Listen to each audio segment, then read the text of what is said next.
ಬಿಜೆಪಿಯವರು ಯಥಾಸ್ಥಿತಿಯನ್ನು ಬಯಸ್ತಕ್ಕಂಥವ್ರು. JDSನವ್ರಿಗೆ ಯಾವುದೇ ಸಿದ್ಧಾಂತ ಇಲ್ಲ. ಅವರು ಈಗಿರ್ತಕ್ಕಂಥ JDSನವ್ರು ಇದಾರಲ್ಲ, ಅವರು ಯಾರ ಜೊತೆ ಬೇಕಾದ್ರೂ ಕೂಡ ಸೇರ್ಕೊಂಡ್ಬಿಡ್ತಾರೆ. ಹಾಗಾಗಿ ಅವರಿಗೆ ಯಾವುದೇ ಸಿದ್ಧಾಂತ ಇಲ್ಲ, ಯಾವುದೇ ಕಾರ್ಯಕ್ರಮ ಇಲ್ಲ, ಏನಿಲ್ಲ. ದೇವೇಗೌಡರು ಕುಮಾರಸ್ವಾಮಿ ಎಷ್ಟೇ ಹೇಳಿದ್ರು ಕೂಡ ಅವ್ರ ಪಕ್ಷ ಜಾತ್ಯತೀತ ಅಂತ ಹಾಕೊಂಡಿದ್ರು ಕೂಡ ಅದು ಜಾತ್ಯತೀತ ಅಲ್ಲ. ಅದಕ್ಕೆ ನಾನು ಅನೇಕ ಸಾರಿ ಹೇಳಿದ್ದೀನಿ, ಆ ಜಾತ್ಯತೀತ ಪದನ ಅವ್ರಿಗೆ ಅವಮಾನ ಮಾಡ್ತಾ ಇದ್ದೀನಿ, ತಗ್ಲಾಕ್ಬಿಡ್ರಯ್ಯ ತೆಗಿತ ಕೇಳಲಿಲ್ಲ ಅವರು. ಅದೇನೇ ಆಗ್ಲಿ,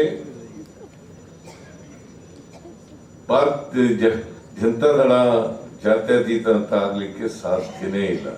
ಈಗ ಕುಮಾರಸ್ವಾಮಿ ಬಿಜೆಪಿ ಸರ್ಕಾರದಲ್ಲಿ ಮಂತ್ರಿ ಆಗಿದ್ದಾರೆ, ಆಗಕ್ಕೆ ಸಾಧ್ಯನಾ?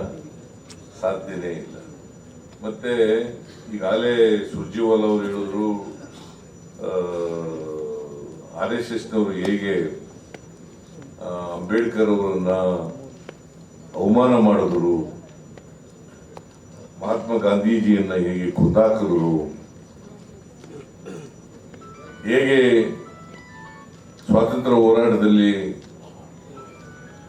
ಮಹಾತ್ಮ ಗಾಂಧೀಜಿಯವರ ನೇತೃತ್ವದಲ್ಲಿ ಹೋರಾಟ ಮಾಡ್ತಾ ಇರುವಾಗ ಬಿಜೆಪಿಯವರ ಜೊತೆ ಸೇರ್ಕೊಂಡಿದ್ರು. ಇದನ್ನೆಲ್ಲ ಪ್ರಸ್ತಾಪ ಮಾಡಿದರೆ ನಾನು ಮತ್ತೆ ಪ್ರಸ್ತಾಪ ಮಾಡಲಿಕ್ಕೆ ಹೋಗಲ್ಲ. ಸಂವಿಧಾನದ ಬಗ್ಗೆ ಆಗಲಿ, ಅಂಬೇಡ್ಕರ್ ಬಗ್ಗೆ ಆಗಲಿ ಈಗ ಹೇಳ್ತಾರೆ. ಯಾವತ್ತೂ ಕೂಡ ಮಹಾತ್ಮ ಗಾಂಧೀಜಿ ಬಗ್ಗೆ, ಅಂಬೇಡ್ಕರ್ ಅವ್ರ ಬಗ್ಗೆ, ನೆಹರೂರವ್ರ ಬಗ್ಗೆ, ಯಾವತ್ತು ವಲ್ಲಭಾಯ್ ಪಟೇಲ್ರ ಬಗ್ಗೆ ಯಾವತ್ತು ಗೌರವ ಇರಲಿಲ್ಲ ಅವರಿಗೆ. ಸಂವಿಧಾನ ಜಾರಿ ಆಯ್ತಲ್ಲ, ಆ ವಿರೋಧ ಮಾಡಿದವ್ರು ಯಾರು ಗೊತ್ತಾ? ಇದೇ ಸಾವರ್ಕರ್ ಮತ್ತೆ ಇದೇ ಗೋರ್ವಾಲ್ಕರ್. ಅದರಿಂದ ಅವ್ರು ಯಾವತ್ತೂ ಕೂಡ ಸಂವಿಧಾನದ ಬಗ್ಗೆನೂ ಗೌರವ ಇಲ್ಲ, ಅಂಬೇಡ್ಕರ್ ಬಗ್ಗೆನೂ ಗೌರವ ಇಲ್ಲ, ಮಹಾತ್ಮ ಗಾಂಧೀಜಿಯವ್ರ ಬಗ್ಗೆನೂ ಗೌರವ ಇಲ್ಲ, ಕಾಂಗ್ರೆಸ್ನ ಲೀಡರ್ಗಳ ಬಗ್ಗೆನೂ ಕೂಡ ಗೌರವ ಇಲ್ಲ, ಸ್ವಾತಂತ್ರ್ಯ ಹೋರಾಟಗಾರರ ಬಗ್ಗೆನೂ ಕೂಡ ಗೌರವ ಇಲ್ಲ. ಇದನ್ನು ನಾವು ಬಹಳ ಸ್ಪಷ್ಟವಾಗಿ ತಿಳ್ಕೋಬೇಕಾಗ್ತದೆ. ಆದ್ರಿಂದ ಕಾಂಗ್ರೆಸ್ನ ಸಿದ್ಧಾಂತ ಇದೆಯಲ್ಲ, ಅದು ಎಲ್ಲ ಕಾಲಕ್ಕೂ ಕೂಡ ಈ ದೇಶದಲ್ಲಿ ಪ್ರಸ್ತುತವಾಗಿರ್ತಕ್ಕಂಥ ವಿಚಾರ.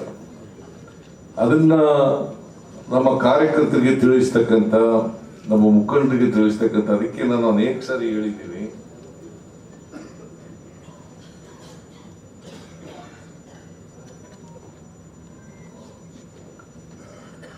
ತಿಳಿಸ್ತಾ ಇದ್ದೀನಿ. ನಾನು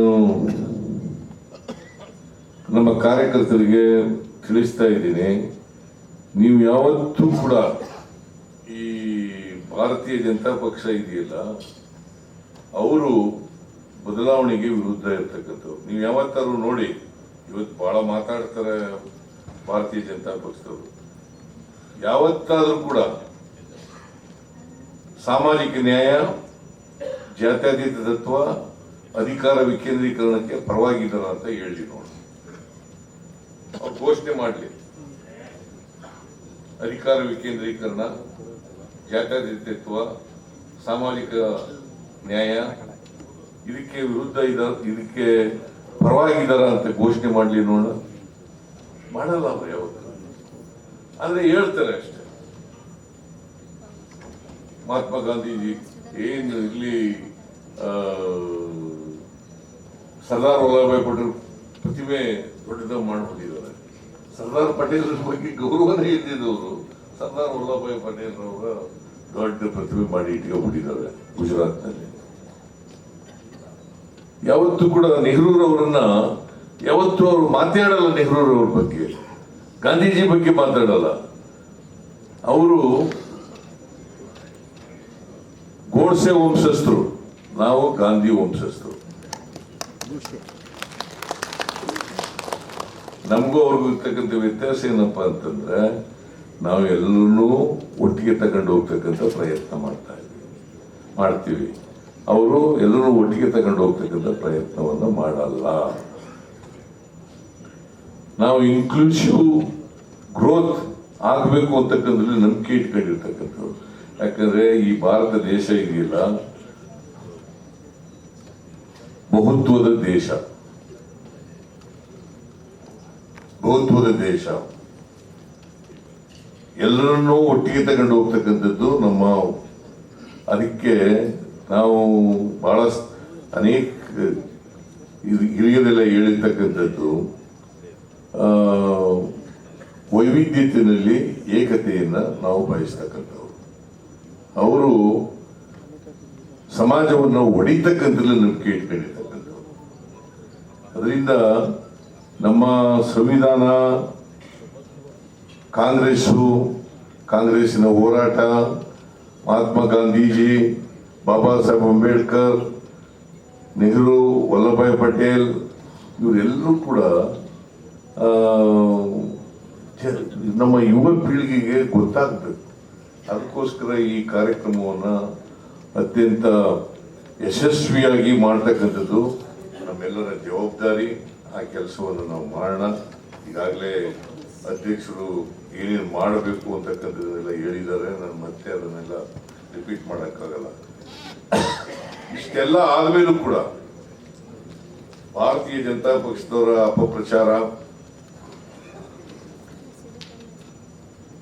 ಕೆಟ್ಟ ವಿಚಾರಗಳನ್ನ ನಮ್ಮ ಮೇಲೆ ಗೂಬೆಗೊಳಿಸ್ತಕ್ಕಂಥ ಪ್ರಯತ್ನ, ಭ್ರಷ್ಟಾಚಾರದ ಆರೋಪಗಳು ಇವೆಲ್ಲ ಮಾಡಿದ್ರು ಕೂಡ ನಾವು 3 ಚುನಾವಣೆಯಲ್ಲಿ ಗೆದ್ದಿದ್ದೀವಿ. ಇತ್ತೀಚೆಗೆ ನಡೆದಂತ ಶಿಗ್ಗಾಂವ್, ಸಂಡೂರ್ ಮತ್ತೆ ಚನ್ನಪಟ್ಟಣ 3 ಕ್ಷೇತ್ರಗಳಲ್ಲಿ ಗೆದ್ದಿದ್ದೀವಿ. ಒಂದೇನೋ ಸಂಡೂರಿನಲ್ಲಿ ನಾವೇ ಗೆದ್ದಿದ್ದು, ತುಕಾರಾಮ್ ಗೆದ್ದಿದ್ರು, ಅವ್ರ ಮನೆಯವರು ಕೊಟ್ಟಿದ್ದೋ ಅವ್ರು ಗೆಲ್ದ್ರು. ಆದ್ರೆ ಇನ್ನೆರಡು ಇದ್ವಲ್ಲ, ಶಿಗ್ಗಾಂವ್ ಮತ್ತು ಚನ್ನಪಟ್ಟಣ ಇದೆಯಲ್ಲ, ಅದು ಶಿಗ್ಗಾಂವ್ನಲ್ಲಿ 25 ವರ್ಷಗಳ ನಂತರ ಗೆದ್ದಿರೋದು. ಚನ್ನಪಟ್ಟಣದಲ್ಲಿ ಏನ್ JDSನವರ ಪ್ರಾಬಲ್ಯ ಇದ್ದಂತ ಜಾಗ, ಆ ಜಾಗ ಕುಮಾರಸ್ವಾಮಿ ಜಾಗ. ಆ 2 ಮುಖ್ಯಮಂತ್ರಿಗಳ ಮಕ್ಕಳು, ಮಾಜಿ ಮುಖ್ಯಮಂತ್ರಿಗಳ ಮಕ್ಕಳು. ಒಬ್ಬ ಕುಮಾರಸ್ವಾಮಿ ಮಗ ನಿಖಿಲ್ ಕುಮಾರಸ್ವಾಮಿ, ಇನ್ನೊಬ್ಬ ಬೊಮ್ಮಾಯಿ ಮಗ ಭರತ್ ಬೊಮ್ಮಾಯಿ. ಇಬ್ಬರನ್ನು ಕೂಡ ದೊಡ್ಡ ಅಂತರದಿಂದ ಸೋಲಿಸಿದ್ವಿ. ಬಟ್